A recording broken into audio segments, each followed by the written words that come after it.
얼마 전에 정말 폭우가 엄청 쏟아졌는데 저는 우리 친구들과 춘천에서 그 동기 모임이 있었어요. 월요일 날 원래 월요일 날 모이는 날이었는데 특별한 이유로 목요일 날 가게 됐습니다. 그런데 오는데 정말 비가 얼마나 막 폭우가 쏟아지든지 차를 타고 오는데 차선이 안 보여요. 차선이 안 보이고 비가 얼마나 쏟아지는지 이 윈도우 브러쉬를 최대치로 막 돌려도 시야가 확보가 안 되는 거예요. 죽는 줄 알았어요. 정말. 그러니까 폭우가 이렇게 많이 쏟아지면 운전해 보신 분은 다 아시지만은 야, 이 두려움이 느껴져요. 두려움이 느껴지고 그럴 때는 정말 운전대 잡는 게 겁이 납니다. 겁이 나는데 우리가 살다 보면은 정말 어떤 때 막 벼락이 칠 때도 있고 또 어떤 때는 뭐 자연의 재해로 뭐 지진이 나서 뭐 사람이 죽기도 하고 야, 참 사람이 참 이 불완전한 존재고 또 우리가 살아가는 세상 자체가 이 불확실하잖아요. 그렇기 때문에 정말 가슴을 졸이고 순간순간 그 어려움을 겪으면서 사는 게 우리 현실의 모습이 아닌가 생각을 합니다. 오늘 예수님 당시에 어떤 청년이 이 들쳐 있고 자기가 덮고 자던 이불 배 혼이불로 나와 있는데 예수님을 따라가다가 군병들이 자기를 결박하려고 하니까 이 배 혼이불을 딱 벗어 던지고 알몸으로 도망을 쳤어요. 자, 그게 누굴까요? 배 혼이불을 벗어 던지고 알몸으로 도망한 사람.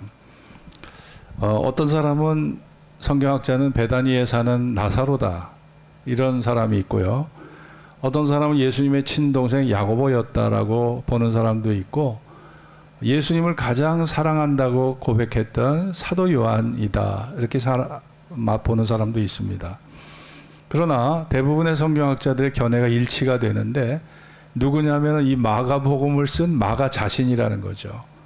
마가는 예수님이 모든 사람으로부터 완전히 버림을 당하고 정말 얼마나 그 힘든 고행의 길을 걸어가게 됐는지를 드러내기 위해서 자신의 수치스러운 행적까지 들춰내고 있다는 겁니다. 성경학자 렌스키에 의하면 예수님은 마가의 집에서 최후의 만찬을 하셨어요. 거기서 떡과 포도주를 가지시고 성만찬을 거기서 제정하셨잖아요. 그때 마가도 12제자는 아니었지만 이 마가복음의 저자였던 마가가 그때 거기에 그 자리에 동석을 했던 겁니다.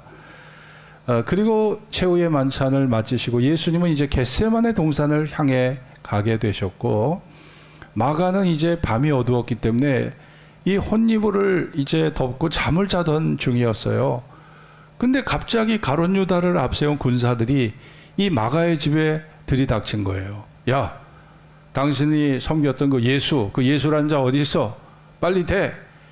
여러분, 칼과 창을 든 군사들이 나타나갖고 예수를 찾는 겁니다. 잠을 자다가 마가는요, 잔뜩 놀랐어요. 두려움에 떨었죠. 이때 마가에게 예수의 행적 추적을 하면서 그리고 마가도 역시 예수님이 가던 길을 가르쳐 줬고 자신도 예수님이 혹시 어떻게 될까 싶어서 따라간 겁니다. 따라가다가 이런 일이 벌어진 거예요. 배 혼이불을 그냥 잠자던 배 혼이불을 걸쳐 그냥 입고 그냥 체포자를 따라 나선 거죠. 보통 그때 당시에 사람들의 이 복장이 키톤이라고 하는 속옷을 입었다고 합니다. 그리고 그 위에다 이제 겉옷을 걸치는 건데 이 청년 마가는 그냥 이 키톤이라고 하는 속옷을 그냥 입지 않고 겉옷만 걸친 거예요. 그러니까 이 알몸은요, 팬티 입은 알몸이 아니에요. 팬티도 입지 않은 정말 완전히 전라의 상태로 도망을 간 거죠. 여기에 배 혼이불에 해당되는 게 이제 헬라말로 신돈인데 본래 세마포를 가리킵니다. 시신을 염할 때 쓰는 그러한 옷이에요. 우리가 또 사람을 죽으면 장례식장에서 배옷을 입히잖아요. 예? 그 시신에게 배옷을 입히듯이 이 세마포라는 게 배옷입니다. 시신에게 입혀주는 거죠. 그런데 이 배라는 것은 여러분 그때 당시 3월이면은 그 겨울에 해당되는 계절인데 3월은 이제 겨울을 지나고 이제 봄이 오는 계절이거든요. 우리가 이스라엘을 여행을 가보면요. 이스라엘 겨울이 우리나라 여름에 해당돼요. 굉장히 덥습니다. 그 겨울이 엄청 더워요. 그러니까 겨울에 가면은요, 에어컨을 틀고 다녀야 돼요. 관광버스에. 그러니까 우리하고는 날씨가 좀 반대입니다. 거기가. 그 지중해성 기후이기 때문에 우리가 한국적으로 생각하면 안 돼요. 어떻게 배옷이불을 덮고 잤을까, 배옷이불을. 이 배옷이불은요, 부자들만이 썼던 그런 옷감이었어요. 부자들은 잠옷이나 겉옷을 배로 만들어서 이걸 입고 다니고 자기의 부를 자랑해 왔거든요. 근데 마가는 그래도 큰 집이 있는 그 예루살렘의 부자였어요. 그렇기 때문에 이 배 혼이불을 덮고 잤던 거죠. 그런데 잡히게 되는 위기의 순간이 오자 이 배 혼이불을 그냥 던져버리고 거추장스러워 이걸 이렇게 붙잡고 가야 되잖아요. 네, 무슨 뭐 줄이 있는 것도 아니고 끈이 있는 것도 아니고 고무줄로 무슨 묶은 것도 아니고 그러니까 이걸 이렇게 붙잡고 가야 되는데 뛰기가 어려우니까 배 혼이불을 아예 던져버리고 알몸으로 뛰어간 거예요. 야, 창피스럽죠. 수치스럽죠. 그러나 걸음아 나 살려라. 죽지 않기 위해서. 괜히 붙잡혀서 억울하게 죽기보다 빨리 도망가자 하고 그냥 냅다 도망을 친 거예요. 여러분, 우리가 여기에서 꼭 기억해야 될 그러한 영적 교훈이 있습니다. 그거는 죽음의 위기 앞에 그 배 혼이불이 도망치는 마가를 지켜줄 수 없었다는 겁니다. 우리가 평소에 의지했던 것들, 그것이 물질일 수도 있고요. 나의 사회적 지위일 수도 있어요. 그리고 내가 지식과 지혜, 내가 추구했던 경험일 수도 있죠. 그런데 죽음의 공포와 두려움 앞에서 그 모든 것들은요, 배 혼이불에 지나지 않는다는 것입니다. 배 혼이불이 마가를 지켜주지 못했듯이 세상에 내가 의지하고 살았던 것들이 결정적인 순간에 나를 지켜주지 못한다는 거예요. 지금 저희 교회가 5명의 이 좀 중환자들이 계셔요. 우리 정충원 장로님도 뇌출혈로 한동안 고생하시고 많이 회복이 되셨지만 우리 또 강영진 성도님도 좀 또 간이 좀 안 좋으시고 또 이미연 집사님은 또 척추가 안 좋으시고 김명록 집사님은 췌장암이시고 또 거기다 또 유춘재 권사님까지 또 자궁 수술을 받으셔야 되는 야, 이 5분이 이렇게 중환자가 계셔서 제가 담임 목사로서 굉장히 제가 몸둘 바를 모르겠어요. 그래서 저도 나이가 있기 때문에 참 저도 금식하는 게 참 어렵지만 야, 이번 주는 제가 3일을 금식하고 이분들 정말 살려달라고. 아직 이미연 집사님은 50대 중반인데 척추암에 걸려 있는 상황인데 너무 불쌍하더라고요. 나이가 뭐 70이 넘고 80이 넘으신 분들은 지금 가셔도 뭐 크게 여한은 없어요. 근데 너무나 젊은 나이에 이 척추암에 걸렸다는 것이 너무나 제가 봐서 너무 안타깝고 그래서 제가 정말 눈물밖에 나지 않고 정말 이분들을 위해서 제가 기도하지 않을 수가 없다. 그래서 제가 3일을 작정하고 좀 금식을 이번 주에 하려고 합니다. 여러분 뭐 그분들이 지식이 없겠습니까? 뭐 돈이 없겠습니까? 또 뭐 제가 살아온 삶 동안 나름대로의 내공이 있고 다 나름대로 지혜가 있는 분들이에요. 그럼에도 불구하고 내가 의지했던 것들이 이게 이런 위기의 상황을 맞아보면 이게 배 혼이불에 지나지 않는 거예요. 이게 아무것도 아닌 거예요. 그러니까 어떻게 보면 죽음이 우리의 삶의 진실을 말해줘요. 우리 죽음이 우리의 진실을 말해주고, 자, 내가 자랑해왔던 것, 뽐내왔던 것, 내가 추구해왔던 가치들, 내가 정말 매몰돼서 살아왔던 그러한 가치들이 죽음 앞에 얼마나 초라하고 어처구니 없는 것들인가를 사실은 알게 되는 거죠. 돌스토이의 글에는 인생을 비유하는 한 비유가 있습니다. 들판에서 어떤 사람이 여행을 하다가 들소떼의 습격을 받습니다. 이 들소떼가 콧김을 막 그냥 휘날리면서 이 사람을 뿔로 들이받으려고 막 그냥 저돌적으로 막 공격을 해오는 거예요. 이 거대한 들판에서 그냥 냅다 달려가면서 가다 보니까 마른 우물이 하나가 있어요. 그 마른 우물을 발견하고 우물벽 중간에 나뭇가지가 뻗어 있는데 우물 바닥을 보니까 거기에는 거대한 뱀이 큰 입을 벌리고 잡아삼킬 듯이 입을 벌리고 있는 거예요. 떨어졌다가는 자기는 그 뱀에게 그냥 한 입거리밖에 안 되는 거예요. 그래서 중간에 우물벽 중간에 있는 나무에 손을 뻗어갖고 양손을 붙잡고 그 나무에 매달리게 된 겁니다. 구사일생으로 거기에 매달려 있는 거예요. 위를 보면은 콧김을 씩씩 날린 들소들이 떠나질 않고 거기서 웅크리고 이 사람을 잡아먹으려고 그래요. 밑에는 뱀이 입을 벌리고 있어요. 이런 상황에서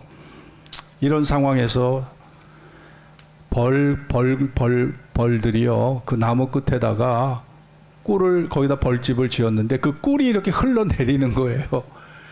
나무 둥지를 그 가지를 잡고 있었던 이 나그네가 그 꿀을 입으로 빨아먹습니다.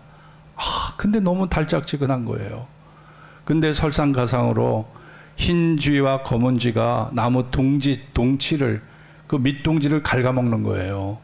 그러면 언젠가는 이 나무가 부러져서 뱀의 입으로 들어갑니다. 내 존재가. 돌스토이는 이 비유를 통해서 들소는 인생의 환난과 시련이고 그 마른 우물의 독사는 죽음이고 흰지와 검은지는 낮과 밤을 뜻하는 것이고 꿀은 우리가 죽음을 인식하지 못하게 하는 세상의 쾌락과 향락으로 그렇게 비유를 했던 거죠. 아주 적절한 비유라고 생각을 합니다. 여러분, 과연 우리가 영원한 불행에서 우리가 살아날 수 있는 길을 찾지 않는다면 우리는 그냥 꿀을 빨아먹으면서 그냥 그 순간의 위기를 모면할 뿐이지 근본적인 대책이 없이는 이 위기를 우리가 극복해 가기가 어렵다는 것을 우리에게 전해주고 있다고 생각합니다. 여러분, 우리가 지금까지 살아왔던 것 중에서 정말 나를 절대적인 나에게 신뢰를 갖게 하고 나에게 절대적인 희망을 주고 나에게 절대적인 사랑을 주어 내 마음을 빼앗을 만큼의 그런 사랑의 능력으로 나를 휘어잡고 있는 존재가 있다면 그분은 누구일까요? 그분이 사람이 될 수도 있어요. 남편이 될 수도 있어요. 아버지가 될 수도 있어요. 어머니가 될 수도 있지만 그 어머니조차도 때가 되면 이 세상을 떠나야 됩니다. 아버지조차도 때가 되면 떠나야 돼요. 사랑하는 남편, 아내조차도 때가 되면 떠나야 되는 거예요. 떠나야 되는 겁니다.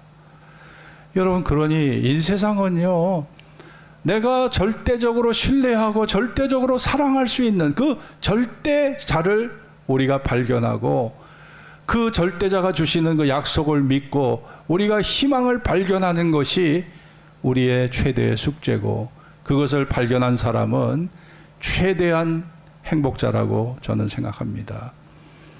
오늘 예수님은 수고하고 무거운 짐진 자들아 다 내게로 오라 내가 너희를 쉬게 하리라 말씀했습니다. 배혼이불을 버리고 도망했던 마가 얼마나 창피스러웠을까요?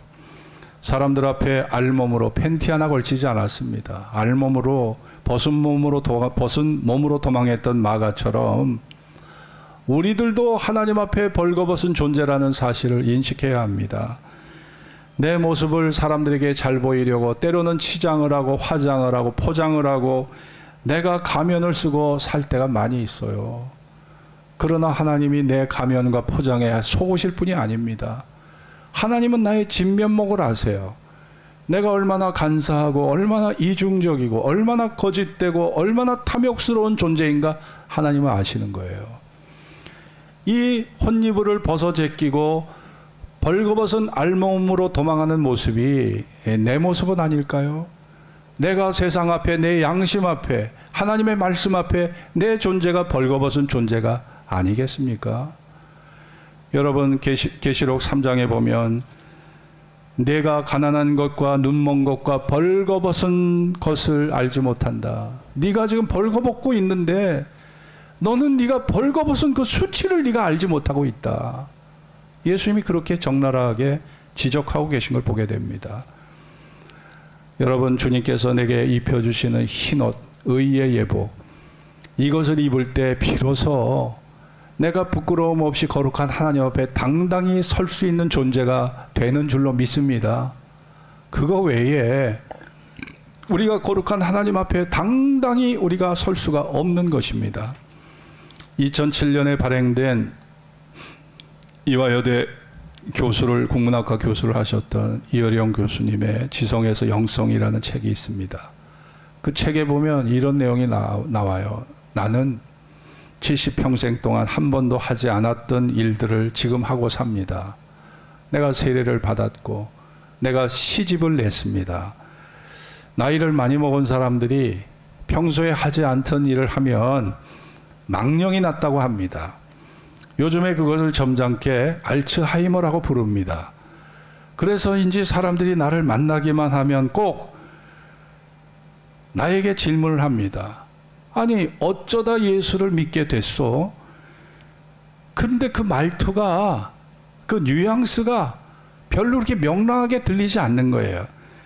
마치 이웃집 강아지를 부르듯이, 아니 어떻게다가 예수를 믿게 됐냐, 이런 거죠. 비아냥하면서. 안티크리스천들은 경멸조로 묻고, 알베르트 까미와 같은 소설가의 그런 태도처럼 신없는 순교자를 자처하는 예술가들은 자신을 배신자를 대하듯이 대한다는 거예요. 그리고 다른 종교를 믿는 사람들조차도 아쉬운 표정으로, 한숨 짓는 표정으로 자신을 대했다는 겁니다. 어떤 친구는 심지어 야, 너 예수쟁이 됐어? 너 어쩌다가 예수쟁이 됐냐고 이렇게 비웃더란 말이죠. 그래서 그는요, 70 넘어서 예수 믿은 것 때문에 굉장히 마음이 흔들리고 사람들에게 자기가 이렇게 질타의 대상이 될 거라고는 미처 생각하지를 못했는데, 내가 오랫동안 수십 권의 책을 쓰고 글을 써왔어도 내 면제나다 되고 글쟁이라는 말을 한 적이 없는데 왜 사람들은 나를 예수쟁이라고 이렇게 놀려댈까? 여기에 대해서 굉장한 의아심을 그가 품게 됐다고 합니다. 그러나 그가 세례를 받고 나서 그들의 자기를 향해 비난하는 사람들의 얼굴을 떠올리면서 나 자신이 그동안 걸어왔던 외롭고 황량한 벌판을 자신은 보게 됐다고 합니다. 남을 찌르지 않고서는 살아갈 수 없는 사막의 전갈과 같은 슬픈 운명의 사람들을 보게 됐다는 거죠. 그리고 성경에 너희가 내 이름으로 인하여 모든 사람에게 미움을 받을 것을 말씀한 것처럼 나중까지 견디는 자는 구원을 받으리라는 그 말씀의 위로를 받고 그 어려운 위기의 순간들을 견뎌왔다고 합니다. 당시 갑상선 암을 치료받았던 딸이 재발이 됐고, 그 갑상선 암의 후유증인지 몰라도 실명의 위기가 그 딸에게 오게 된 거예요.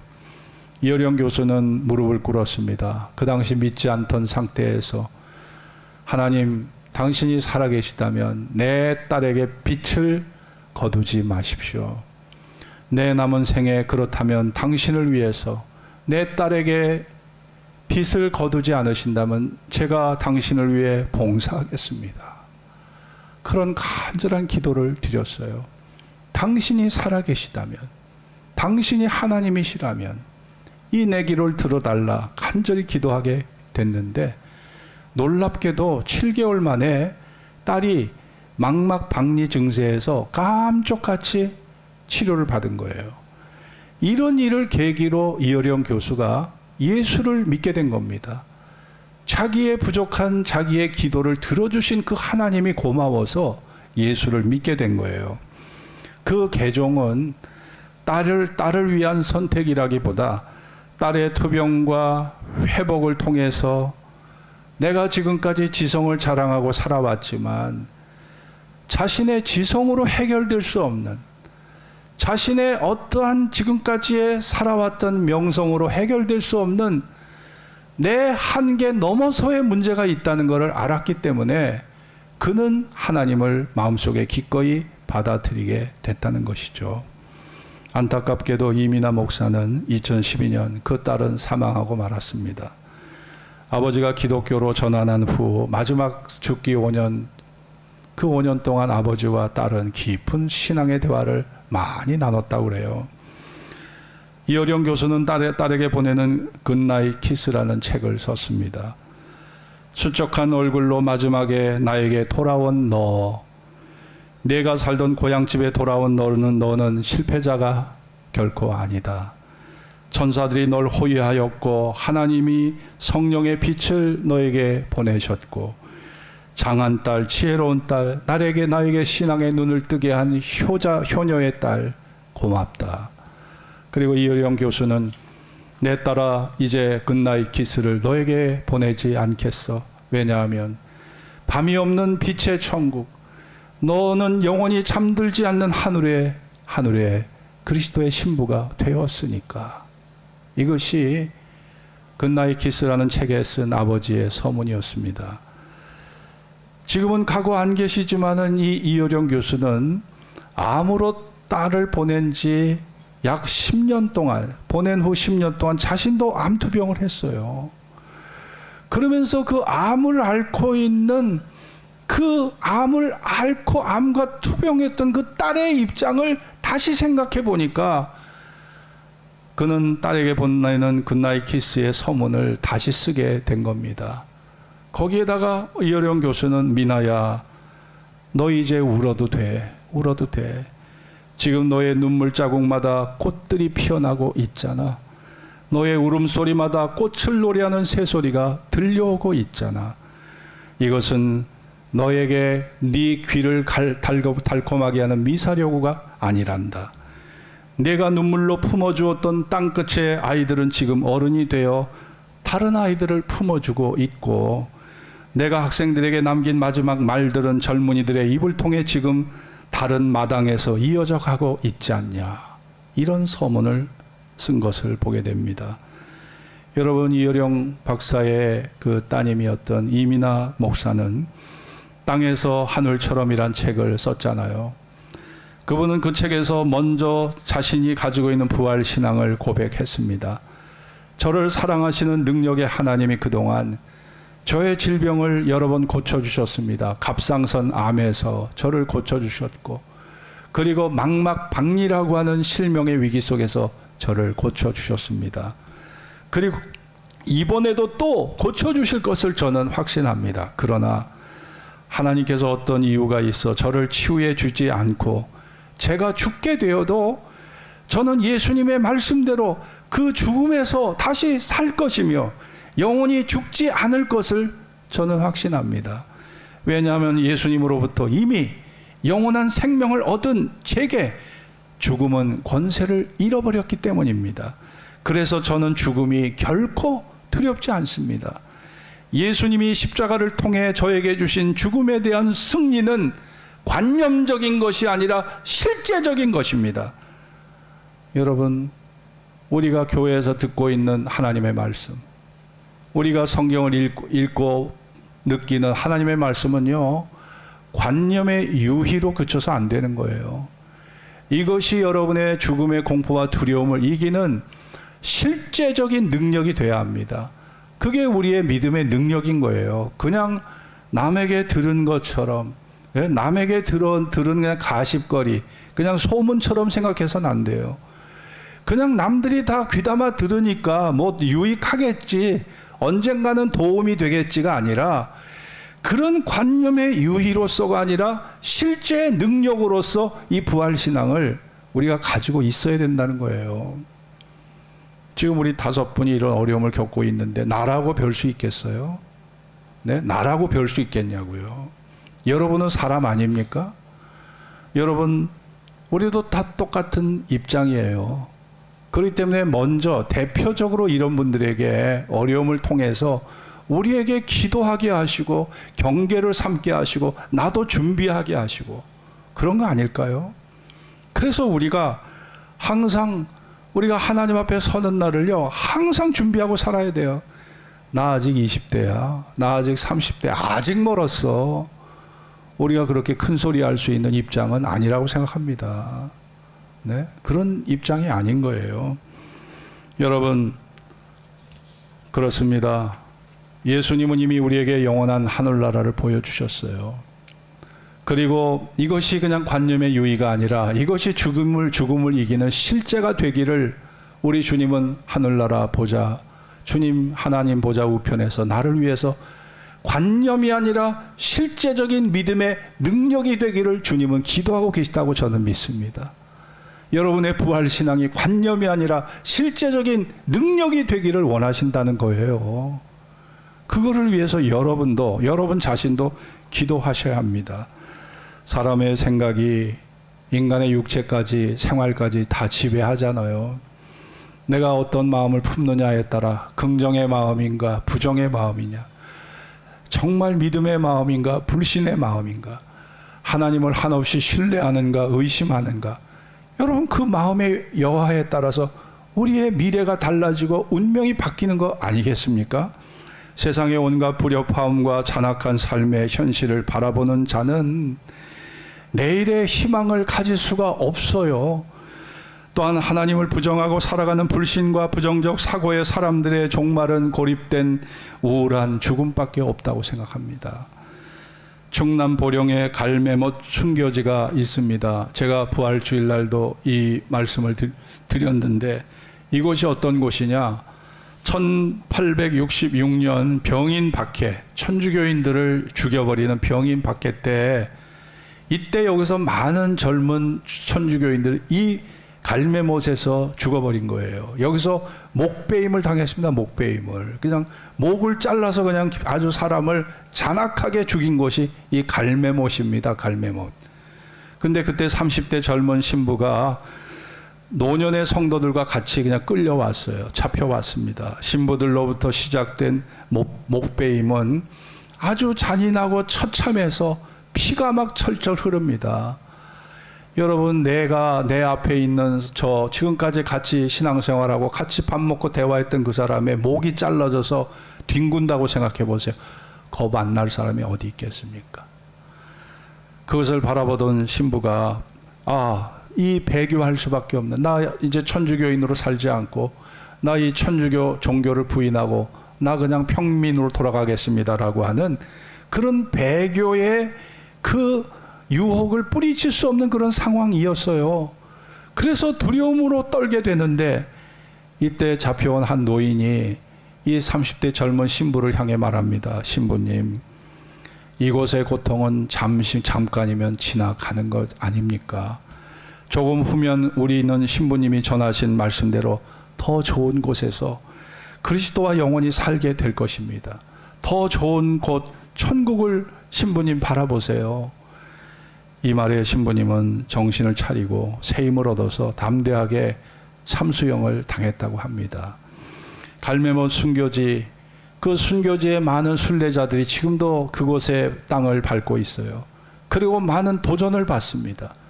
나도 부활의 신앙을 갖고 있는가?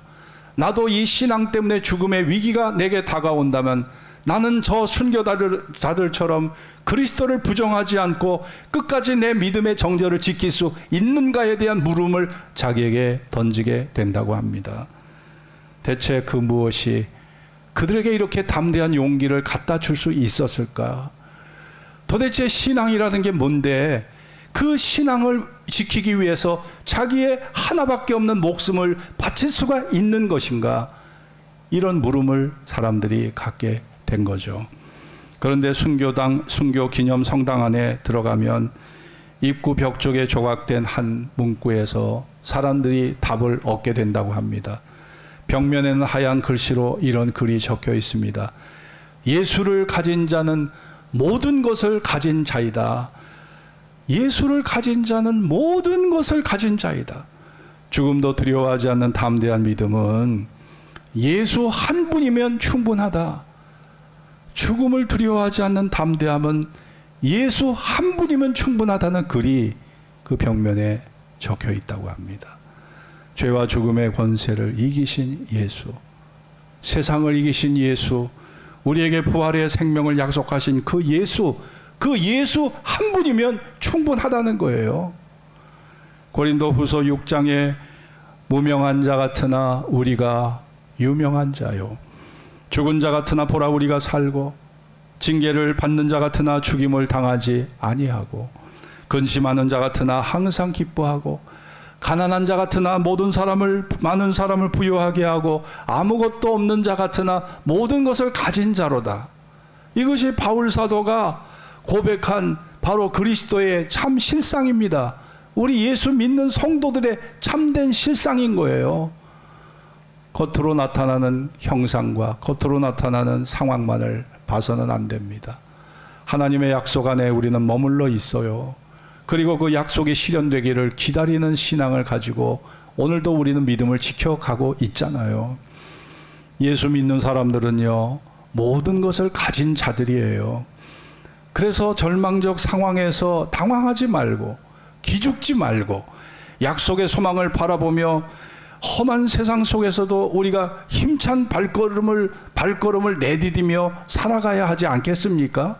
그것이 우리의 신앙의 태도가 돼야 하지 않을까요? 예수님은 너희가 세상에서 환난을 당하나 담대하라, 내가 세상을 이기었다 말씀했어요.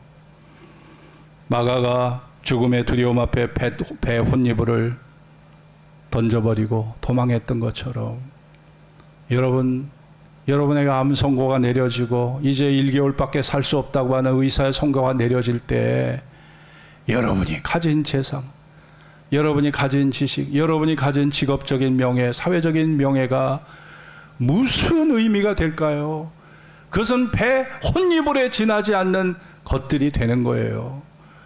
여러분이 정말 길과 진리와 생명 되시는 예수, 생명과 부활의 예수님, 나를 살려내시고 죽은 자를 살려내시는, 나사로야 나오라 죽은 자를 향해 외치실 때 나사로가 죽은 지 나흘이 되어 송장 썩은 내가 났던 그 나사로가 살아났잖아요. 이것이 예수님의 능력인데 우리가 그분을 의지하고 그분을 끝까지 바라봐야 하지 않겠습니까? 신앙이 관념의 유의에 머문다면 그 신앙이 결정적 위기 속에서 나에게 무슨 유익이 되겠냐고요. 여러분, 이 믿음의 말씀이 여러분에게 실제적인 능력이 되기 위해서 다른 거를 주님이 원하시는 게 아니에요. 진실하게 주님을 사랑하고 주님의 말씀을 진실하게 마음으로 받아들이는 그 믿음으로 족한 겁니다. 하나님이 여러분에게 더 큰 거를 요구하지 않으시는 거예요. 있는 그대로, 말씀 그대로 받아들이는 그 믿음, 주님은 그것을 원하시는 겁니다. 여러분이 그 믿음을 갖고 있는 한 하나님은 여러분을 영원히 부활의 생명으로 살려내시어 영원히 주님과 함께 거하게 하실 것입니다. 이 믿음의 축복이 여러분에게 있어지기를 주의 이름으로 축원합니다. 기도하겠습니다. 오늘 주신 말씀을 기억하면서 죽음의 위기가 다가올 때 우리가 그토록 의지하고 사랑하고 애착을 가지고 살아왔던 그 모든 조건들이 그냥 내가 던져버릴 수밖에 없는 배 혼이불에 지나지 않다는 걸 그제서야 알게 됩니다. 우리는 배 혼이불이 벗겨지는 순간에 나는 알몸이에요. 죄의 수치와 부끄러움이 그냥 낱낱이 드러나게 되는 것입니다. 이것이 죽음 앞에 우리의 현실인 것입니다. 여러분, 내가 살 길은 나를 살려내시고 의의 예복을 입혀주시고 흰 옷을 입혀주시고 우리에게 세마포 옷을 입혀주사 천국에 거하게 하시는 길과 진리와 생명 되시는 부활의 예수님, 나사로를 살려내셨던 그 아름다운 그 능력의 예수님을 바라보고 믿는 것입니다. 그 믿음 하나로 족해요. 예수 한 분으로 족합니다. 예수 한 분으로 족해요. 어렵지 않습니다. 그분이 여러분의 마음의 주인이 되시고 그분이 여러분의 사랑의 대상이 되신다면 여러분은 하나님께서 여러분을 끝까지 책임져 주시고 부활의 생명으로 여러분을 살려내어 영원히 주님 곁에 여러분을 살게 하실 겁니다. 이 부활의 신앙이 내 마음에도 정착될 수 있도록 기도할 수 있기 바랍니다. 다 같이 합심으로 기도합시다. 할렐루야.